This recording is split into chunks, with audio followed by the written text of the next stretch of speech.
Indiana Republican Senator Mike Braun on all of this. Senator, as things stand now, I thought that the infrastructure measure would be the first measure anyway.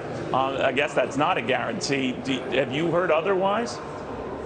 So when it comes to that idea of linkage, I think a good description was dance used earlier.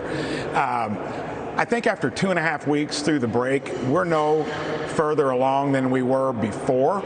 And I think that for Manchin, it sounds like infrastructure would have to come first, but Pelosi has already said, Schumer about the same. If they don't come together, the whole deal is not going to happen on their end. So there are so many moving parts, not to mention the hard pay-fors, the gross amount of spending.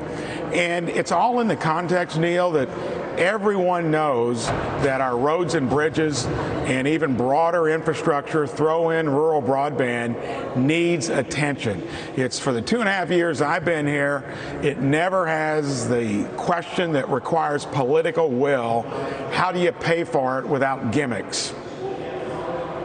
You know, you raise a good point that if they try to feature both of these packages together, that would violate what the president had guaranteed Republican senators who had gone along with him on this bipartisan infrastructure push. They might be separate, but they are being introduced together. Again, if Democrats have their way, that might torpedo the infrastructure deal itself, isn't it? Several senators that have been part of that group have already said that that linkage issue could torpedo any of the work that they put in on it. So I think it's gotten to the point where they've gambled a lot of time away. It's far, I think, selling that unity and bipartisanship.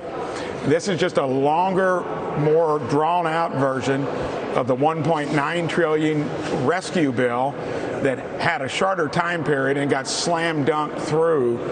It looks like we're headed for that again. And infrastructure, to me, this is like paving the road to socialism, even though you're trying to talk about hard infrastructure.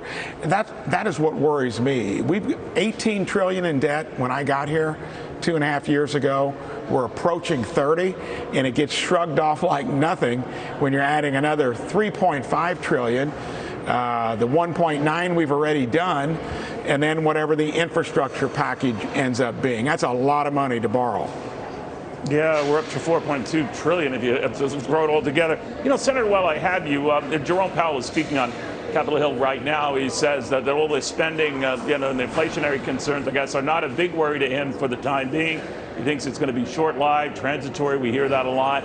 I'm wondering how you feel about that, but just as importantly, how you feel about his possible reappointment as chairman of the Federal Reserve. I think he's in a tricky spot because he's throwing in with the administration. And I never thought my training back in college with macroeconomics would come into play, even though Keynesian and Milton Friedman approaches for fiscal and monetary policy are kind of thrown out the door with this modern monetary theory. But I think he is right. We had the best economy working pre-COVID, and that was because we were just dumping in $1 trillion worth of fiscal stimulus each year in our normal way of doing things. That's beyond, and that's behind the inflation uptick, but cost push inflation, which I think the global economy has put a lid on, is what he thinks is going to be the dominating feature. And they've been accommodating on an easy monetary policy for a long time. It's a gamble. If he goes wrong on it, he may not get reappointed because he'll get blamed for it, even though he's probably a more sober voice than the administration would be. Would you support his reappointment? I'm going to have to wait and see how things pan out. I personally think that there is a good chance that we do go back to pre-COVID levels of inflation. The Dems are going to game this with all the fiscal stimulus to have everybody on a sugar high through the 2022 midterms. If gas prices are above $3, inflation is roaring along at 4, 5, 6% like it is currently. Bad gamble for him and Biden. All right, we'll watch what happens. Senator Braun, thank you very much for joining us. Be well. Senator Mike Braun of the beautiful state of Indiana.